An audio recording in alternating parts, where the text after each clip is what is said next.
안녕하세요. ආයුබෝවන් හැමෝටම. ඔන්න සුපුරුදු විදිහට 44 වෙනි පාඩමේ වචන මාලාවත් එක්ක තමයි අද ඇවිල්ලා තියෙන්නේ. හොඳයි. අපි බලමු එහෙනම් මේ පාඩමේ තියෙන අලුත්ම අලුත් වචන මොනවද කියලා. හොඳයි. 44 පාඩමේ මාතෘකාව වෙන්නේ තොමොක් ශිගොන් ගැනයි. තොමොක් ශිගොන්. තොමොක් ශිගොන් කියන්නේ සිවිල් ඉංජිනේරු විද්‍යාවට. සිවිල් ඉංජිනේරු විද්‍යාව. 준설 관련 오휘. 준설 관련 오휘. කැනීම් හා සම්බන්ධ වචන මාලාව. 흑 පස.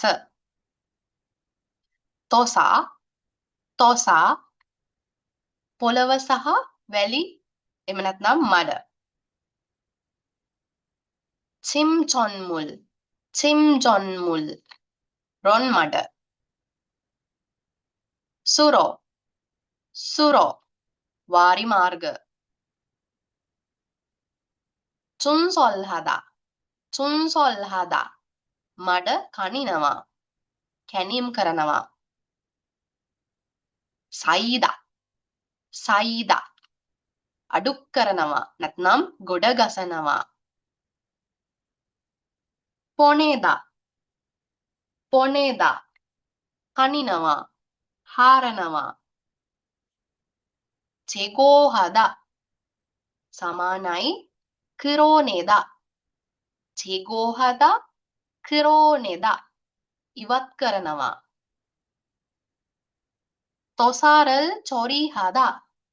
තොසාරල් චොරිහාදා පොළව සහ වැලි නැත්නම් මඩ පිළියෙල කොට තබනවා. පාරාතරිදා සමානයි හුපිප්පදා. පාරාතරිදා සමානයි හුබිප්පදා. පාරාතරිදා හුබිප්පදා අවශෝෂණය කරනවා. මුරුල් පුරිදා වතුර ඉසිනවා. මුරුල් පෙදා වතුර ක්‍රමයෙන් හිස් කරනවා නැත්නම් බැස යන්නට සලසනවා. හචොන් ගංගාව. කොප් අධික පීඩනය.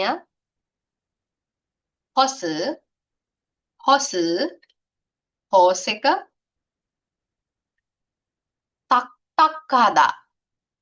තක්හදා තද එහෙම නැත්නම් දැඩි. මිරුදා කල් දමනවා.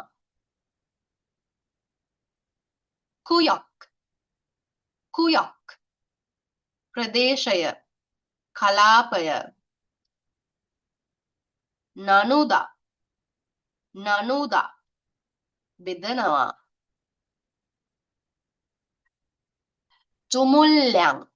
චුමුල්ලං ඇනවුම් ප්‍රමාණය.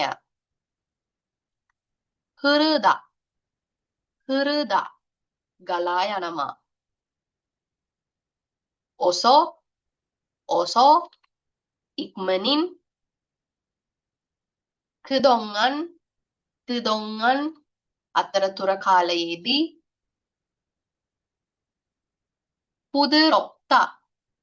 පුදරොක්තා මෘදු නැත්නම් මොලොක්.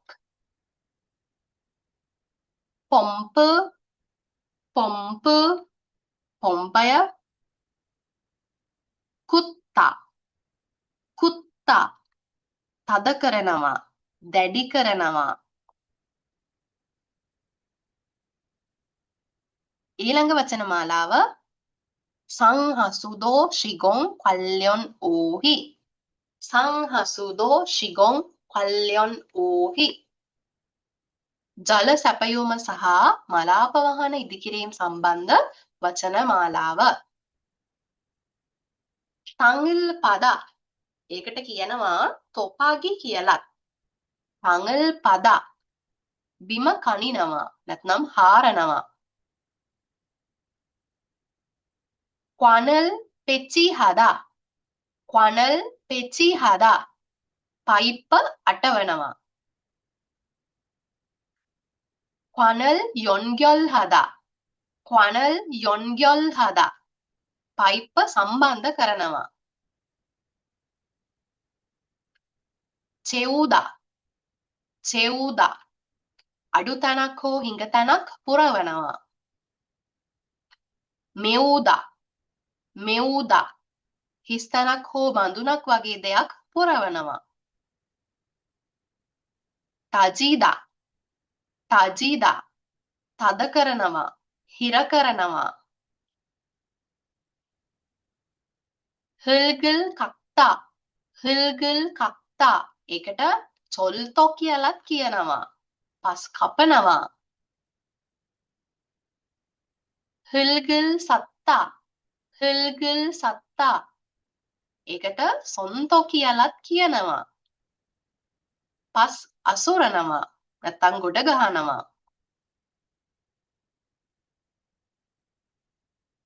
kyunnyori senkida. kyunnyori senkida. ඉරිතලනවා නැත්නම් paludu වෙනවා. නුසුගා පල්සෙන් හදා. නුසුගා පල්සෙන් හදා. කාන්දු වෙනවා. චුවි. චුවි. වටපිටාව. කක්කයි. කක්කයි. අවට අසල. 제자리. 제자리. සුදුසු තැන. නොබි. නොබි. පළල. ත්වෙමේ උගි. ත්වෙමේ උගි. පසු පිරවීම. චිනෙන් ත්වෙදා. චිනෙන් ත්වෙදා.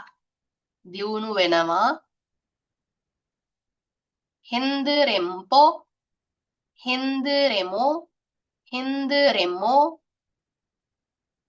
අත්තලනය. හොඳයි. එතනින් 44 වෙනි පාඩමේ අලුත් වචන මාලාව අවසන් වෙනවා.